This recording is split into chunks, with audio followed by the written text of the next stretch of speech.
बिस्मिल्लाहिर्रहमानिर्रहीम। अस्सलाम वालेकुम स्टूडेंट्स, आपको मालूम है कि इस टाइम हमारा 4th चैप्टर चल रहा है। आज का हमारा टॉपिक है टैक्स आयद करने के असूल। यानी किसी भी मुल्क में अगर टैक्सेस लगाने हैं तो उसके लिए क्या रूल्स एंड रेगुलेशन होने चाहिए, आज हम उसको डिटेल से पढ़ लेते हैं। आपको हेडिंग्स दिख रही होगी, टैक्स आयद करने के असूल।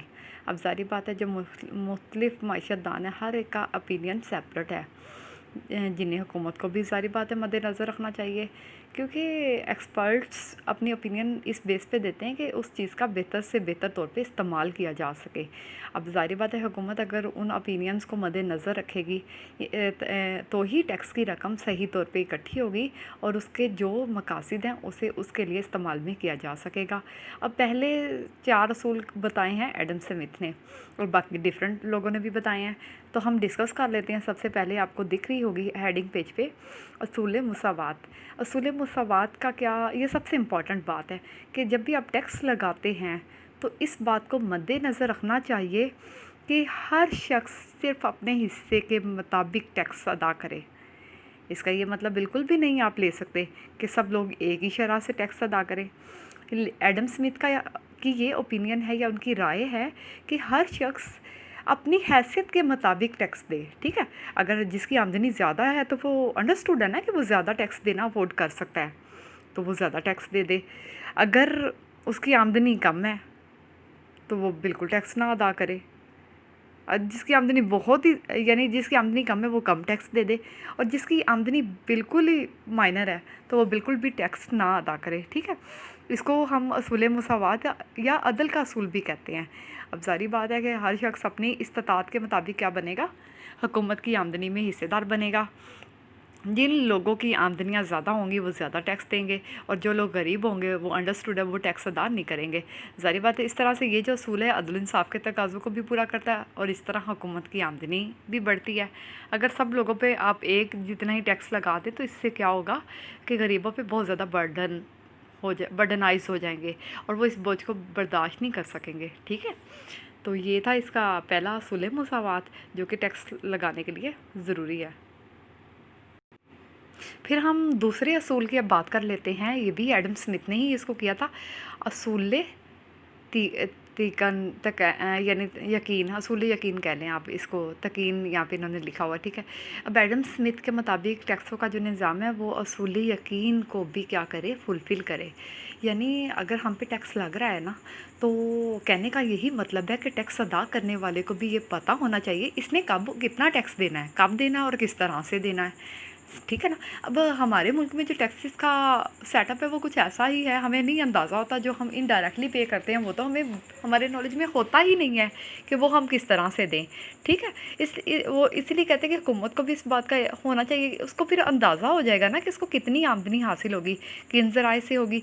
अब ज़ाहिर बात है, जब हुकूमत को भी आमदनी का पता होगा कि वो कितनी आमदनी टैक्स लगा के हासिल करेंगे, तो वो क्या करेगा, मुकम्मल यकीन और प्लानिंग के साथ अपने प्रोग्राम बना सकती है ना कि क्या किस तरह मुल्क को चलाना है, या कौन कौन से प्रोजेक्ट वो चला सकती है, या किस किस पे अमल करना है।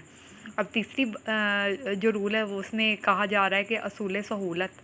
अब ज़ाहिर बात है, आप टैक्सेस का सेटअप ऐसा बनाएं, ऐसा डिज़ाइन करना चाहिए कि टैक्स अदा करने वाले को फिजिबल हो। यानी हम जब टैक्स अदा कर रहे हों तो हम उसको बोझ ना तस्वुर करें। ठीक है, मसलन टैक्स की जो रकम है वो उस वक्त ली जाए जिस वक्त के अदा करने वालों को आमदनी, यानी एक ज़ाहिर बात है, हम जैसे जो सैलरीड पर्सन होते हैं महीने के एंड पे तो वैसे ही खाली हो जाते हैं ना, तो इसलिए ये कोशिश करनी चाहिए कि जब आमदनी आई है उस वक्त उस पे टैक्स लगाया जाए, ताकि वो उसकी कैपेसिटी में हो उस टैक्स को पे करना। अब ज़ाहिर बात है, यहाँ पे आपको दिख रही है कि एग्जांपल उन्होंने भी बताई होगी कि जो तनख्वाहदार मुलाजिम होते हैं उनको तो ज़ाहिर बात है पहले हफ्ते में ही आप टैक्स लें तो इसे बर्डनाइज नहीं होगा। ठीक है, और इस तरह जो ज़िम्मेदारों से टैक्स उस वक्त लें जब उनकी फसल तैयार हो जाए, ताकि वो टैक्स क्या कर सके, अदा कर सके। और इसी तरह वो कहते हैं जो टैक्सेस की अदायगी हैं वो करीबी उनके लिए ऐसे, अगर हमने टैक्स अदा करना है ऐसा सेटअप बनाना चाहिए कि हमें नियरेस्ट ही हम उसको पे कर पाएँ, हमें दूर दराज जाके उसको अदा ना करना पड़े। ठीक है, अब चौथा असूल है असूल किफ़ायत। अब ये असूल किफ़ायत से यही मुराद है, जैसा कि आपको लफ्ज़ से ज़ाहिर होता है, कि टैक्सों का निज़ाम ऐसा होना चाहिए कि आप कम से कम रकम खर्च करे जो उसका सेटअप बनाने में लगेगी।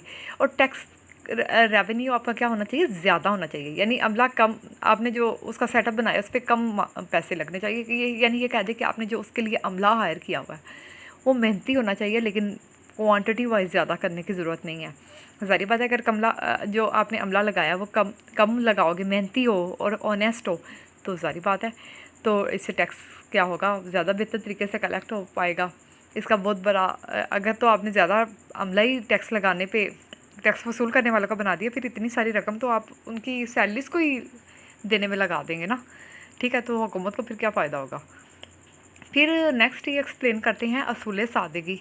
ये कि टैक्सेस का जो सिस्टम है वो क्या आसान होना चाहिए, सादा, और आम लोगों की समझ में आने वाला होना चाहिए, ताकि आम आदमी को पता चल जाए कि इसको पता होना चाहिए कि कितना टैक्स इसने अदा करना है। उसको ये भी पता चलने होना चाहिए कि उसकी कितनी आमदनी है और उसके ऊपर वो कितना टैक्स पे कर रहा है, ठीक है।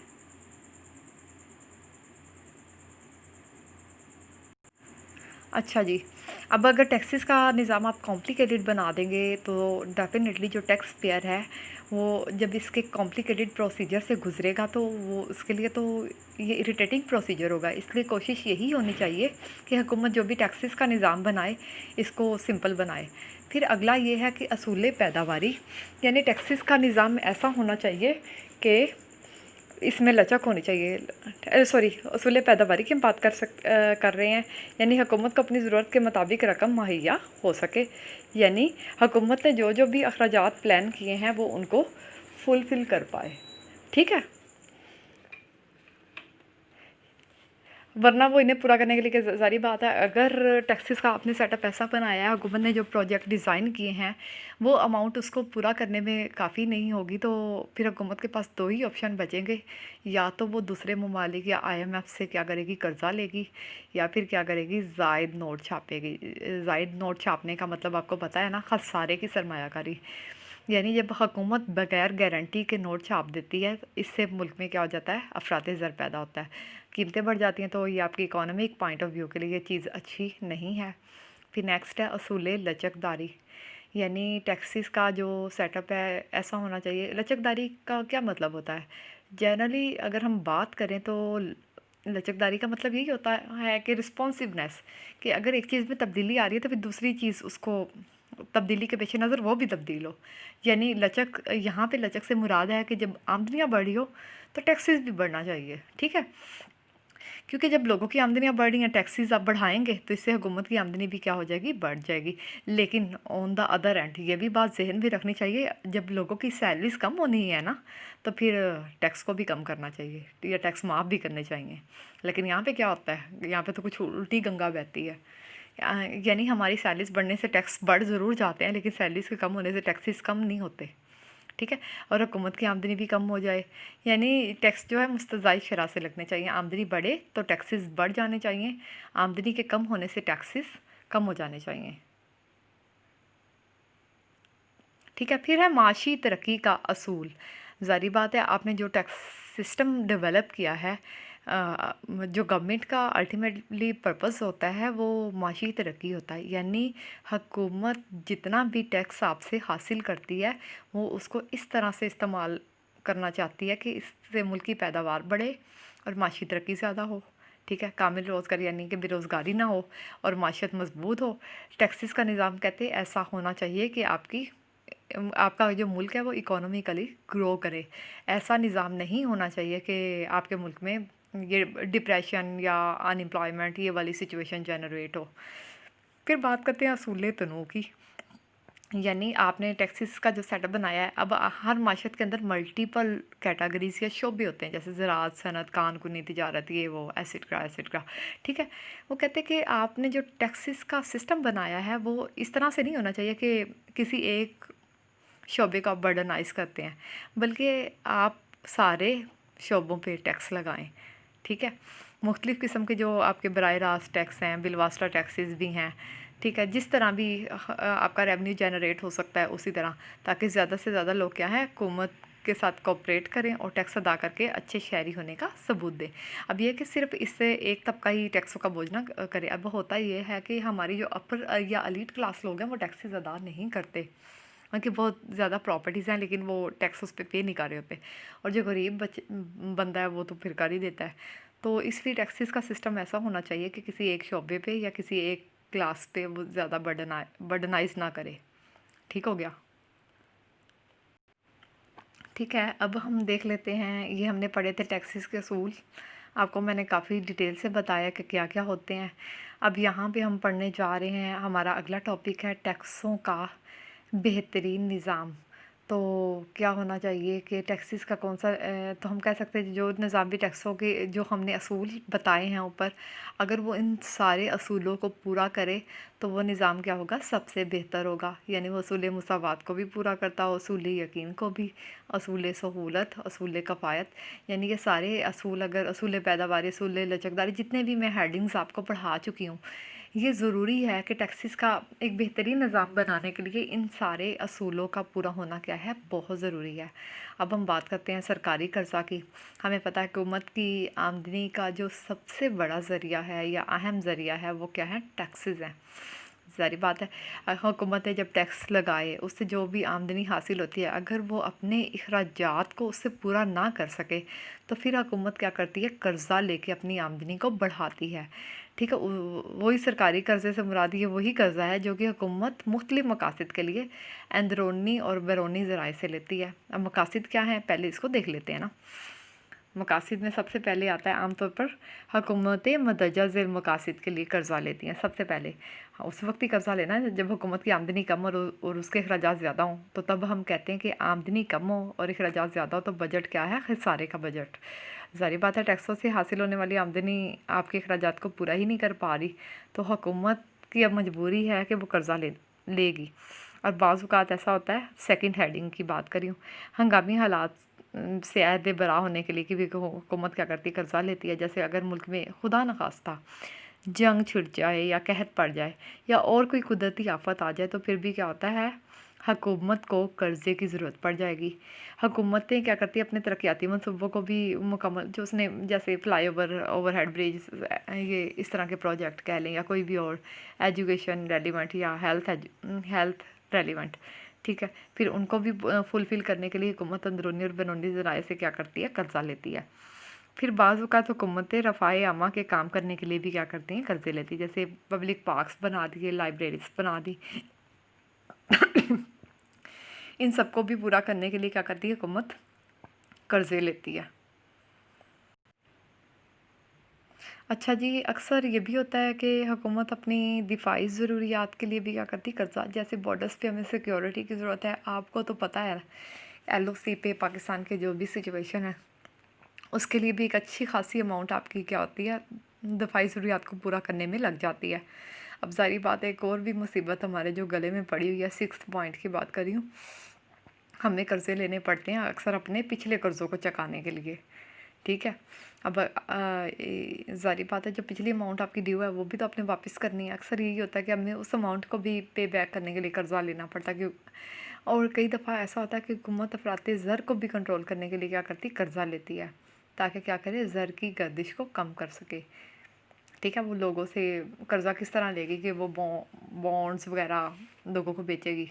इस तरह क्या होगा, पैसा हुकूमत के पास आ गया है और बॉन्ड्स लोगों के पास चले गए, तो सर्कुलेशन ऑटोमेटिकली क्या हो जाएगी, कम हो जाएगी। जब ऑटोमेटिकली सर्कुलेशन, ज़र की रसद या ज़र की गर्दिश कम होगी तो कीमतें कंट्रोल में आ जाएंगी। बाज़ औक़ात क्या होता है, तो वाज़न अदायगी को भी आप दुरुस्त करने के लिए बैनुल अक़वामी मालियाती फ़ंड, जिसको मैं अक्सर आपको बताती हूँ IMF, इससे कर्ज़ा लेती है। अब ये तवाज़ुन अदायगी की ख़राबी कौन सी होती है, जब आपकी अदायगियाँ ज़्यादा और वसूलियाँ कम हों, तो आपका तवाज़ुन अदायगी या तवाज़ुन तिजारत क्या आ जाता है, खसारे में आ जाता है। यानी आपकी बरामदात कम है और दरामदात ज़्यादा है। हुकूमतें पैदावारी, 9th पॉइंट, हुकूमतें पैदावारी मकासद के लिए भी क्या करती हैं, कर्ज़े लेती हैं। ठीक है, तो ये थे हमारे कर्ज़े के मकासद। अब हम थोड़ा सा पाकिस्तान में जो मालियाती निज़ाम है उसका तज्ज़िया कर लेते हैं कि क्या क्या इसमें आता है। ठीक है, पाकिस्तान में हमें पता है, एक तो जब भी हुकूमत बनती है, एक मरकज़ी हुकूमत है, फिर बाकी 4 सूबाई हुकूमतें, यानी पंजाब की अलहदा, सिंध की यानी अब ये देखिए 4 सूबाई हुकूमतें, फिर एक आज़ाद कश्मीर की। आप अक्सर इलेक्शंस में ना जब कभी टीवी देखें तो इसके अलग-अलग सीट्स मेंशन आपको मिलती हैं। एक तो फेडरल गवर्नमेंट होती है ना, जो तो मरकज़ी हुकूमत, ठीक है। आज़ाद कश्मीर की भी है जो कि मरकज़ के ताबे है। सूबों में पंजाब आपको पता है, सिंध में होगी एक हुकूमत, खैबर पख्तूनख्वा और बलूचिस्तान, ठीक है। ये मरकज़ी हुकूमत होगी, एक सूबाई हुकूमत के दोनों के इख्तियारात भी क्या हो जाते हैं, सेपरेट होते हैं। ज़ाहिर बात है मरकज़ी हुकूमत क्या करती है, दिफा के ऊपर खर्च करना, करेंसी यानी पैसे ज़र की रसद को कम ज़्यादा करना, मवासलात जो तिजारत है यानी दूसरे ममालिक के साथ हमारा लेन देन है, जो हमारे दाखिली या ख़ारजी अमूर हैं, इनसे मुतालिक क्या करती है, प्राइस ये किसने परफॉर्म करने होते हैं, फेडरल गवर्नमेंट या मरकज़ी हुकूमतें। अब सूबाई हुकूमतों के टास्क अलग हैं, उसको भी देख लेते हैं। सूबाई हुकूमतें क्या करती हैं, तालीम को फोकस करेंगी, सेहत होगा, ये वैसे जो सोशल वेलफेयर है, समाजी बहबूद होगी, इंडस्ट्री को देखेंगी, एग्रीकल्चर यानी कि ज़राअत को देखेगी, आबादकारी और पुलिस के जो भी मामला इससे रेलिवेंट हैं वो उसको डिसाइड करेंगी। अब ज़ाहिर बात है दोनों के जब बजट, आपको पता है कि हर साल जब बजट पास होता है, मरकज़ी हुकूमत का बजट अलहदा होता है और सूबाई हुकूमतों का बजट अलहदा होता है। अब ज़ाहिर बात है वो पहले ही डिसाइड कर देती हैं कि आमदनी के ज़राए कौन से हैं और उनको ख़र्च कहाँ पे करना है, ठीक है। इसके अलावा ज़िले हुकूमतें भी हैं, ये इदारे भी क्या है, ज़ाहिर बात है ये अपने इनका टैक्स सिस्टम उनका अपना, ये भी मुकामी शरह से टैक्स लेते हैं जिनको लोकल रेट कहा जाता है। अब सूबाई हुकूमतें ये सेबी ने क्या मिलती है, रकम मिलती है, यानी हर इदारे हर एक ने बनाए हुए हैं ना एक सेटअप को चलाने के लिए। अच्छा, पाकिस्तान में जो है ना मरकज़ी, सूबाई और ज़िली हुकूमतों की क्या रिस्पॉन्सिबिलिटी है कि वो माशरे को क्या करें, ज़्यादा से ज़्यादा खुशहाल बनाएं। ज़ाहिर बात है इसके लिए हमें बहुत ज़्यादा फोकस करने की ज़रूरत है, तालीम को भी, सेहत भी बहुत बुनियादी ज़रूरत है, और उनको सोशल वेलफेयर देना है, उनको सहूलियात देनी है ताकि उनके मयार ज़िंदगी बुलंद हो। और मकसद तो ये होना चाहिए कि जो दौलत है ना वो चंद लोगों के हाथों में ना हो, बल्कि उसकी जो सर्कुलेशन है वो पूरे मुल्क में हो, पूरे मुल्क के लोग उससे इस्तेफ़ादा कर सकें, आवाम को रोज़गार दें, उनको सहूलियात दें, ठीक है। इसी मकसद के लिए हुकूमत क्या करती है, हर साल बजट बनाती है। अब हुकूमत पाकिस्तान का जब हम तज्ज़िया करते हैं तो हमें पता लगता है कि आमदनी के ज़रिए में सबसे बड़ा हिस्सा कहाँ से आता है, टैक्सेस से, जिसमें बराह रास्त टैक्स भी हैं, बिलवास्ता टैक्स भी हैं, ठीक है। बिलावास्ता टैक्स, और मरकज़ और सूबों के दरमियान टैक्सों की तकसीम भी ज़ाहिर बात है उसके लिए भी पॉलिसीज़ बनती हैं कि किस तरह से टैक्स डिवाइड करने हैं, कितना टैक्स मरकज़ी हुकूमत लेगी और कितना सूबाई हुकूमत लेगी, ठीक है। तो मैं उम्मीद करती हूँ कि आपको ये पॉइंट्स क्लियर हो गए। आज हमने क्या क्या पढ़ा, आज का जो हमारा टॉपिक था, हमने टैक्स आयद करने के असूल पढ़े, टैक्स के मकासद पढ़े, और जो पाकिस्तान में जो टैक्स सिस्टम है हमने एक उसका सिरसरी सा जायज़ा लिया कि जो पब्लिक रेवेन्यू सिस्टम है पाकिस्तान में किस तरह से डेवलप होता है। तो मैं उम्मीद करती हूँ कि आपको ये सब पॉइंट्स क्लियर हो गए होंगे। काइंडली चैनल को सब्सक्राइब करें, अपनी बाकी फेलोज़ को भी रिकमेंड करें,